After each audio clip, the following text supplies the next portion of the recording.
ایک کونے میں، حرم شریف کے کونے میں بیٹھ کے رسول پاک رو رہے ہیں۔ جناب صدیق اکبر نے کہا حضور کیا ہوا؟ فرمایا ابو بکر سوچ رہا ہوں خدا اگر مجھے پیسے دے تو میں بلال کو خرید لوں، اگر رب پیسے دے تو خرید لوں، سوچ رہا ہوں۔ جناب ابو بکر صدیق گھر گئے، گھر جا کے حضرت عباس کو بھیجا، کہا امیہ میرا مخالف ہے، مجھ سے وہ بات نہیں کرے گا، آپ جائیے، آپ جا کے کہیے بلال کو بیچ ڈالے۔ حضرت عباس نے جا کے کہا بلال کو بیچ دو۔ کہنے لگا میری قیمت بہت زیادہ ہے، 50 دینار کا میں نے خریدا ہے اور میں منافع لے کے بیچوں گا۔ حضرت عباس نے آ کے جناب صدیق اکبر کو بتایا تو ابو بکر صدیق فرمانے لگے چل مجھے ساتھ ہی لے جا، دیکھ لیتے۔ پہنچے، جب ابو بکر صدیق کو آتے دیکھا نا تو چڑ گیا، کہنے لگا ابو بکر اگر تو بلال کو خریدنا چاہے تو وہ جو تیرے پاس رومی غلام ہے وہ مجھے دینا پڑے گا، 2 لونڈیاں اس کے ساتھ دینی پڑیں گی، اور یہ 50 دینار کا ہے، میں تجھ سے 2000 دینار لوں گا، 50 دینار کا ہے 2000 دینار لوں گا۔ حضرت صدیق اکبر رضی اللہ تعالیٰ عنہ نے فرمایا مجھے منظور ہے، مجھے منظور ہے، منظور ہے مجھے۔ تو ابو بکر صدیق نے وہ تینوں غیر مسلم غلام لیے، 2000 دینار لیے۔ حضرت عباس نے بھی کلمہ نہیں پڑھا تھا، کہنے لگے ابو بکر تو کامیاب تاجر ہے، کیا کرنے لگے ہو؟ تو حضرت ابو بکر صدیق کہنے لگے آپ نے بھی کلمہ نہیں پڑھا، آپ کو اس سودے کا پتہ نہیں، آپ ابھی اس لذت آشنائی سے واقف نہیں، آپ نے بھی یہ ذائقہ چکھا نہیں، آپ ابھی اس راہ سے گزرے نہیں، آپ کو پتہ نہیں یہ بھی ایک ذائقہ ہے، یہ بھی ایک سودا ہے، یہ بھی ایک لذت ہے، یہ بھی ایک گہرائی ہے، یہ بھی ایک مزہ ہے، اس کا بھی آپ کو علم نہیں، آپ نے کلمہ نہیں نہ پڑھا۔ محبت کو سمجھنا ہے تو نہ سے خود محبت کر، کنارے سے کبھی اندازہ طوفان نہیں ہوتا۔ فرمایا ابھی تو راہ گزر میں ہے، قید مقام سے گزر، ابھی ذرا آگے چلیں گے نا، جب آپ کلمہ پڑھیں گے تو آپ کو پتہ چلے گا۔ حضرت سیدنا بلال حبشی کو لینے کے لیے صدیق اکبر پہنچے، 2000 دینار، 3 غلام پڑھے لکھے سیانے سمجھدار، جب دیے نا تو امیہ کھل کھلا کے ہنسا، کہنے لگا ابو بکر بڑے گھاٹے کا سودا کیا تو نے، ابو بکر تو نے بڑے گھاٹے کا سودا کیا ہے، یہ پڑھا لکھا مجھے دے کے جا رہا ہے اور یہ ان پڑھ تو لے کے جا رہا ہے، یہ خوبصورت رومی غلام دے کے جا رہا ہے اور یہ حبشی کالے رنگ کا تو لے کے جا رہا ہے، اور 50 دینار کا غلام 2000 دینار میں تو لے کے جا رہا ہے، اتنے گھاٹے کا سودا، اتنی بڑی نادانی۔ حضرت جناب سیدنا صدیق اکبر رضی اللہ تعالیٰ کہنے لگے امیہ تو کافر ہے، لیکن تو نے ابھی بھی پیسے تھوڑے مانگے ہیں، تو نے بلال کا رنگ دیکھا ہے، میں نے مصطفیٰ کے عشق کا رنگ دیکھا ہے۔ فرمایا تو ابھی اس کے رنگ میں الجھا ہوا ہے، اور میں جو اس کے باطن کا حسن ہے وہاں تک پہنچ گیا ہوں۔ حضرت سیدنا بلال حبشی رضی اللہ تعالیٰ عنہ ساتھ کھڑے، جناب ابو بکر صدیق رضی اللہ تعالیٰ عنہ نے ارشاد فرمایا اگر میں یمن کا حکمران ہوتا، یمن کا بادشاہ ہوتا، اور تو مجھے کہتا کہ بلال میں تب دوں گا جب تو مجھے یمن کی حکمرانی دے گا، فرمایا میں تجھے یمن کی حکمرانی بھی دے دیتا لیکن بلال کو ضرور خرید کے لے جاتا۔ حضرت بلال حبشی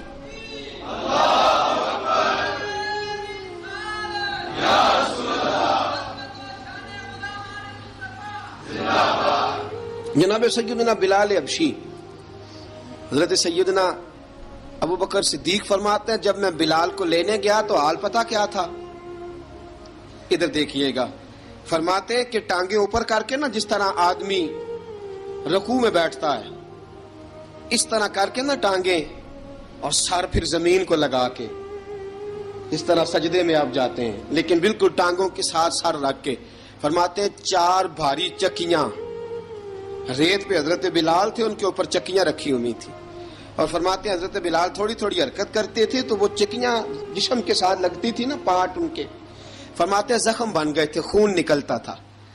فرماتے ہیں میں نے وہاں سے جا کے حضرت بلال کو نکالا، پیسے دیے، لے کے آیا تو جناب بلال کہنے لگے جلدی جلدی چلو حضور کے پاس، ذرا جلدی جلدی چلو، در مصطفیٰ پہ جلدی کرو۔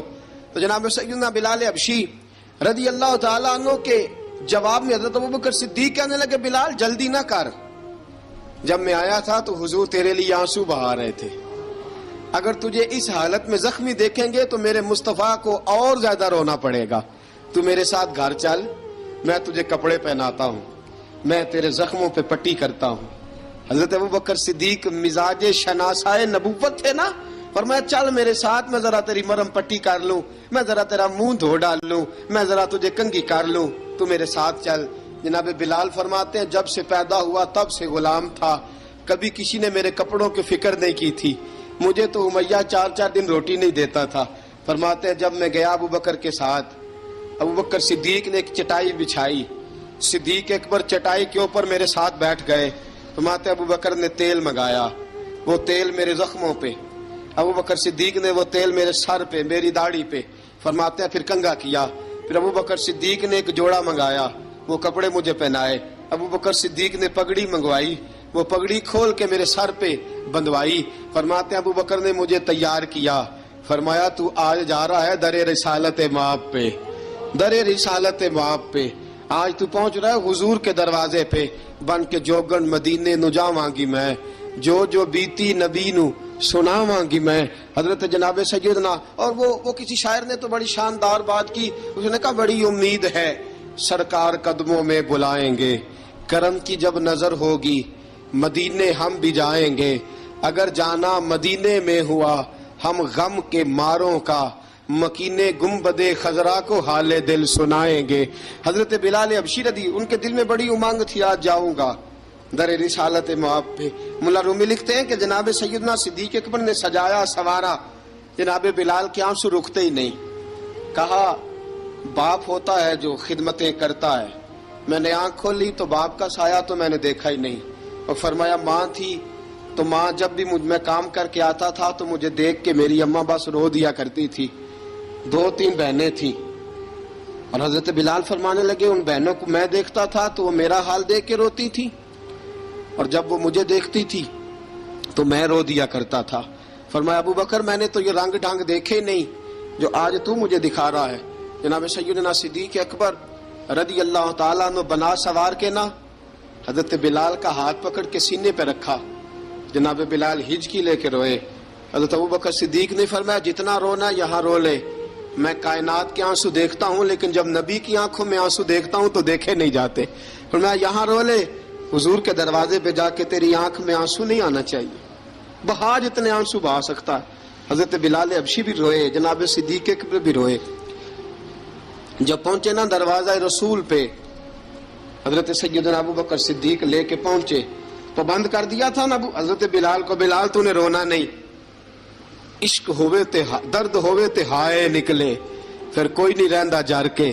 حضرت سیدنا بلال حبشی کو لے کے پہنچے در مصطفیٰ پہ، رسول اکرم صلی اللہ تعالیٰ علیہ وسلم نے ایک نظر حضرت بلال پہ ڈالی، جناب بلال نے یوں آنکھ ملائی تو سر جھکا لیا، وعدہ کیا تھا نا رونا نہیں، سر جھکا لیا۔ اب دوسری نظر نبی کریم صلی اللہ تعالیٰ علیہ وسلم نے جب اٹھائی نا حضرت ابوبکر صدیق کی طرف تو حضور نے فرمایا صدیق تیرا شکریہ، ابوبکر اللہ تجھے جزا دے۔ جب رسول پاک کی زبان سے یہ لفظ نکلے تو جناب صدیق اکبر نے ہاتھ اٹھائے، یوں ہاتھ باندھے جب رسول پاک کے سامنے تو سب سے زیادہ آنسو ابوبکر صدیق کے اپنے نکل گئے۔ کہا یا رسول اللہ میں غریب بے نوا، تو امیر حرم، تو کجا من کجا۔ کہا حضور یہ شکریہ کے لفظ، یا رسول اللہ میں کہاں اور آپ کا شکریہ کہاں۔ نبی پاک صلی اللہ علیہ وسلم نے فرمایا ابوبکر کاش تو تھوڑے سے پیسے میرے بھی ملا لیتا، بلال کو خریدنے میں میرا بھی حصہ ڈال لیتا، میں چاہتا تھا۔ ابوبکر پھر روئے، کہا یا رسول اللہ میرے پیسے کس کے ہیں؟ آقا میں بھی آپ کا، یہ بھی آپ کے۔ جناب سیدنا بلال حبشی رضی اللہ تعالیٰ عنہ کی طرف حضور نے دیکھا تو فرمایا بلال آ یار ذرا سینے سے تو لگ جا۔ اب حضرت بلال دوڑے، جب رسول پاک کے سینے سے لگے تو ایک جملہ میرے محبوب کی زبان سے، فرمایا بلال تو نے بڑی سختیاں برداشت کی ہیں، تجھے میرا اللہ ہی جزا عطا فرمائے گا، تو نے بڑے دکھ دیکھے ہیں۔ اب سیدنا بلال تڑپے، رسول پاک صلی اللہ تعالیٰ علیہ وسلم بھی روئے۔ حضور نے اپنے ساتھ بٹھا لیا سیدنا بلال کو، حضور نے گھر پیغام بھیجا، فرمایا ختیجہ گھر میں کچھ ہے تو بھیجو، بلال آیا ہے۔ اب حضرت خدیجہ الکبریٰ اندر سے کیا آواز دیتی ہیں، کہتے ہیں حضور مبارک ہو، اللہ نے بلال کو آزادی عطا فرما دی۔ وفاشار بیوی اندر سے، اب حضرت سیدنا زینب رضی اللہ تعالی عنہا میرے محبوب کی شہزادی چھوٹی سی عمر ہے، ایک برتن کے اندر کھجوریں لے کے آئیں، ایک برتن میں کھجوریں، اب لا کے جب کھجوریں رکھی نا تو سیدنا صدیق اکبر نے ہاتھ بڑھایا کھجوریں اٹھانے کے لیے تاکہ میں دوں، حضور نے فرمایا نہ ابو بکر، بلال پہلے دن آیا ہے، پہلے تو نے جتنی خدمت کرنی تھی تو گھر کر کے آیا، میری باری ہے۔ حضرت بلال حبشی فرماتے ہیں کائنات میں نے اتنا پیار کبھی دیکھا ہی نہیں تھا، 30 سال سے زیادہ میری عمر تھی، مجھے تو کبھی کسی نے پاس بٹھا کے کھانا کھلایا ہی نہیں۔ فرماتے ہیں رسول پاک سخت سخت کھجوریں سائیڈ پہ کرتے، اندر سے نرم کھجور نکالتے، اس کھجور سے تھوڑا سا چھلکا جدا کرتے، فرماتے ہیں پھر اس کو توڑتے، اس کے اندر سے وہ گھٹلیاں اتار کے حضور ایک سائیڈ پہ کرتے، وہ نرم کھجور رسول جب میری طرف بڑھاتے، حضرت بلال فرماتے ہیں بھوک تو بڑی تھی لیکن آج بھوک ساری بھول گئی تھی، آج مجھے یوں لگتا تھا جیسے میں زمین پہ نہیں عرش کی بلندیوں پہ بیٹھا ہوا ہوں، آج لگتا تھا کائنات کی ساری نعمتیں، ساری رحمتیں، سارا کرم، ساری عطا، سارا فضل، ساری عنایتیں میری جھولی میں گھر گئی ہیں۔ فرماتے ہیں رسول پاک صلی اللہ تعالی علیہ وآلہ وسلم نے مجھے بڑے محبت سے بٹھایا، حضور علیہ السلام نے محبت سے کھلایا، دودھ پلایا، فرماتے بڑا پیار کر کے نا تو جناب سیدنا صدیق اکبر نے کہا حضور بلال کی ڈیوٹی کیا ہوگی، حضور بلال کی ڈیوٹی کیا ہوگی؟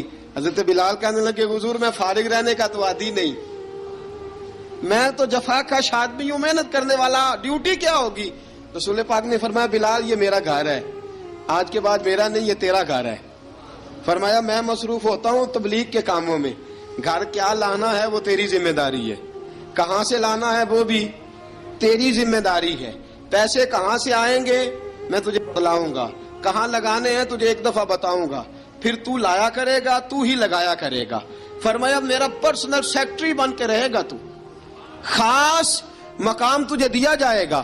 حضرت سیدنا بلال حبشی رضی اللہ تعالیٰ عنہ کو رسول اکرم صلی اللہ تعالی علیہ وسلم نے اس کام پر مقرر فرما دیا۔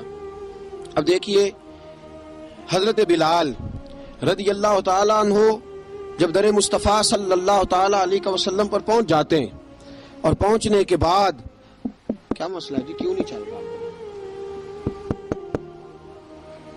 درود پاک پڑھیے الصلاۃ والسلام علیک یا کی گل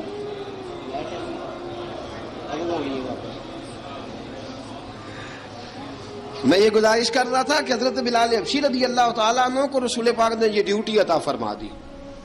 اب پتہ کیا ہوتا، حضرت پردے کی آیتیں تو ابھی آئے نہیں تھی، حضرت بلال رضی اللہ تعالیٰ عنہ رسول پاک کے ساتھ نکلتے تبلیغ کے لیے، کسی کام کے لیے، سودا صرف لاتے بازار سے، یہ مکے کے دنوں کی بات ہے، مکے کے دنوں کی سودا صرف بازار سے لاتے۔ اب 4 بیٹیاں تھیں حضرت خدیجہ الکبریٰ کی، گھر کے کام کاج ہوتے تھے، جب ذرا فارغ ہوتے دروازے پہ دستک دیتے، حضرت خدیجہ فرماتی بلال تو آ گیا ہے، وہ دستک سے پہچانتی ہے کہ بلال کے دستک ہے، بلال آ گیا، کہا اماں جی میں سارے کام کاج باہر کے ختم کر آیا ہوں، گھر کا کوئی کام ہے تو ذرا مجھے بتاؤ۔ آپ فرماتی گھر کے کام ہے پر میں کر رہی ہوں۔ اب حضرت بلال گلنا شروع کرتے، یہ ہے محبت۔ آج اگر ہم کہیں خادم ہو بھی نہ تو بہانے ڈھونڈتے پھرتے ہیں فارغ ہونے کے۔ حضرت بلال فرماتے آپ نے چکی پیس لی ہے، گھر میں جھاڑو دے لیا ہے، بچوں کے لیے دودھ آ گیا ہے، بکریوں کا دودھ دھو لیا گیا ہے، ایک ایک کام پوچھتے ہیں۔ حضرت خدیجہ الکبریٰ فرماتی یہ بھی ہو گیا، یہ بھی ہو گیا، چکی رہ گئی ہے پیسنے والی۔ فرماتے ذرا دروازہ کھول دو میں پیس ڈالتا ہوں۔ حضرت بلال گھر کی چکی پیستے، گھر کے کام کاج کرتے۔ ایک دن نہ دار ارقم میں رسول پاک تھے تو باہر سے کچھ شورش ہوئی، حضرت بلال حبشی کہنے لگے حضور ایک نیزہ نہیں منگوا دیتے مجھے؟ ایک نیزہ۔ ساری دنیا حضرت بلال کو مؤذن رسول سمجھتی ہے اور ہیں بھی، لیکن حضرت بلال سب سے پہلے نیزہ بردار بھی ہیں۔ سب سے پہلے نبی پاک کی حفاظت کے لیے نیزہ جس شخص نے اٹھایا ہے، تلوار اٹھانے والے اور ہیں، جان قربان، نیزہ سب سے پہلے حضرت بلال۔ کہا حضور ایک نیزہ نہیں منگوا دیتے؟ بلال کیا کرنا ہے؟ کہا یا رسول اللہ یہ کافر ہلکی پھلکی شرارت کرتے رہتے ہیں، ذرا میرے ہاتھ میں نیزہ ہوگا نا تو قریب کوئی نہیں آئے گا۔ یہ کرتے رہتے ہیں نا ہلکی پھلکی شرارت، باز نہیں آتے، نیزہ دے دیں گے نا تو قریب کوئی نہیں آئے گا۔ اب رسول پاک نے نیزہ دے دیا، منگوا دیا۔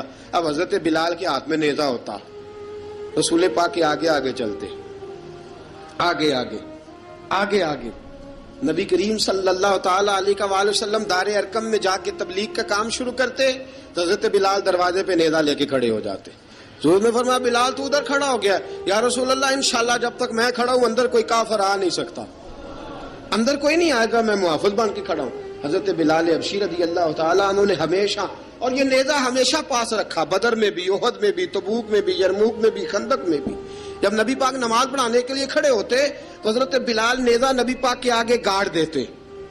یہ سترا بن کے اب کوئی آگے سے گزرے گا تو اسے تکلیف نہیں ہوگی، گناہ نہیں ہوگا، حضور کے آگے رکھ دیتے.